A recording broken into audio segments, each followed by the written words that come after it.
She got lucky. Caitlyn is injured. Napheesa was robbed. Wow. Wow.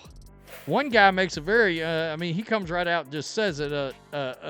Outside of literally Caitlin Clark and Angel Reese, he's like, I don't know who the hell this is. A'ja Wilson has won yet another MVP. The sports world literally cannot stand A'ja Wilson. Sports fans have done a Dikembe Mutombo.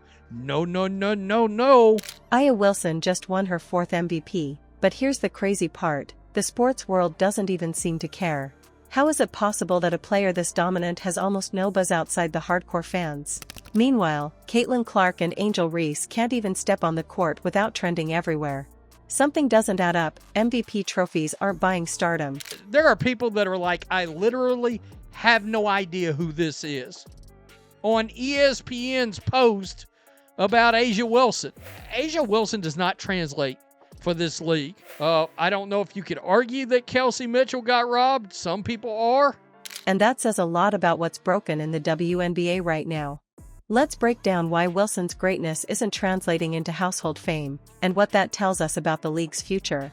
Before we move on, I'd like to ask you a small favor. If you appreciate this content, please take a second to like this video and subscribe to the channel. Over 98% of you watch the videos without subscribing. It costs you nothing, but it makes a huge difference to us. So, did you click the subscribe button? Great, thank you so much. Now, back to the video.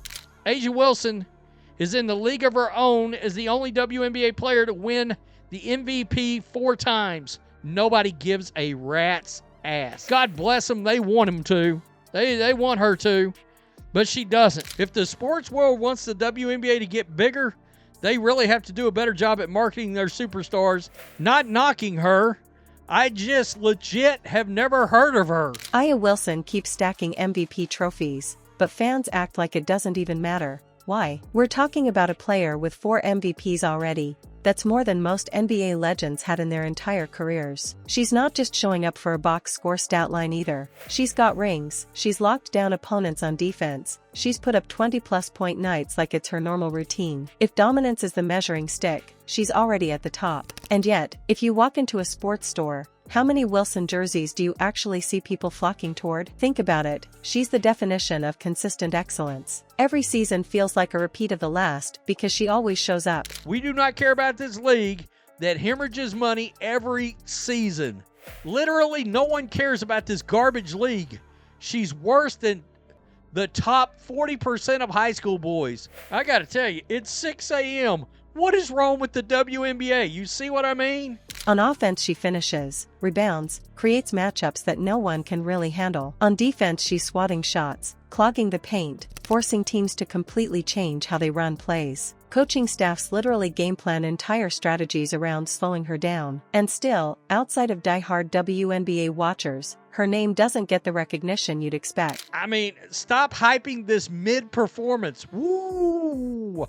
That is legit funny. You would think 4 MVPs would plant her face everywhere. It hasn't. Now stack that against her brand presence. Wilson has nowhere near the online profile you'd expect. Her Instagram and Twitter numbers don't push the needle compared to the rookies and newer stars grabbing casual attention. And merchandise? It doesn't fly off shelves the way you see with names like Caitlin Clark. Clark hasn't even played a full career in the league yet. She's a rookie, and her jersey became the #1 seller across all sports apparel. That's insane. She's got a few people in here support, but by and large, people are like, nobody gives a damn. No one cares.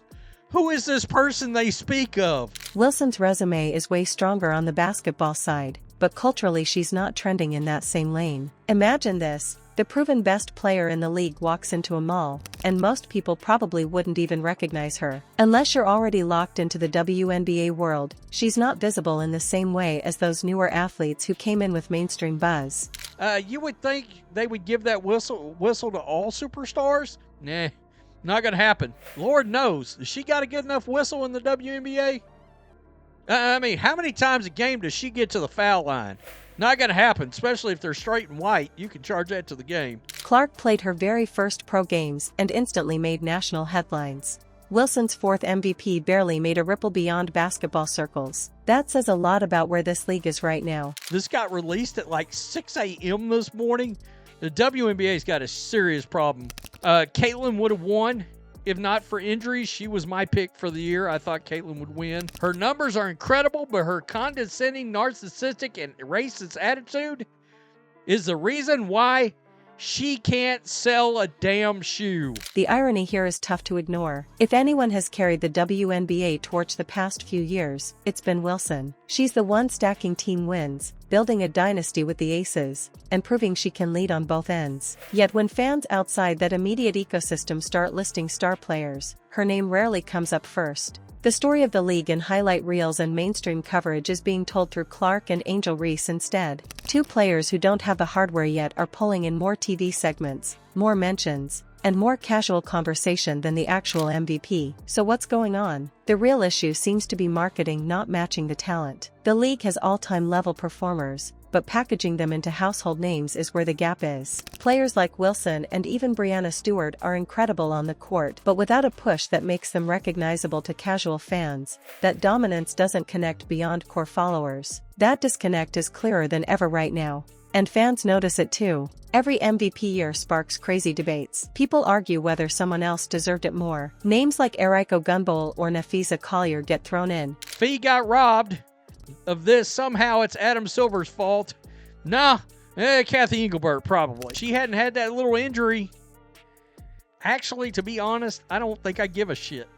People are bringing up Napheesa Collier getting robbed. Kelsey Mitchell should have gotten a closer look, considering not just her numbers, but more so the fact that the team was out due to injuries. And with Clark in the mix now, entire online threads basically discount Wilson's stats because they're focused on who has more hype. The narratives about who's important don't match the numbers, which leaves players like Wilson feeling underappreciated even after winning the league's biggest award. The takeaway in all this is pretty simple. Being the best player doesn't guarantee you're also going to be the most famous. In the WNBA, trophies don't automatically equal superstardom, not when the attention is flowing toward personalities who can fill arenas even before they start winning rings. And that's the key. If winning alone doesn't make you the face of the league, then what actually does? Let's talk about how the WNBA is building stars differently right now with Caitlin Clark and Angel Reese.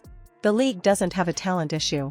It has a marketing issue. Right now, the players selling out arenas aren't the same ones stacking the awards. That disconnect makes it harder for casual fans to truly connect with the champions already at the top. And it raises the question, if the WNBA can't make its MVPs into cultural stars, how can the sport keep growing? So I want to hear from you. Should the league push its most dominant players as the face, or let popularity decide who represents the game? Drop your take in the comments.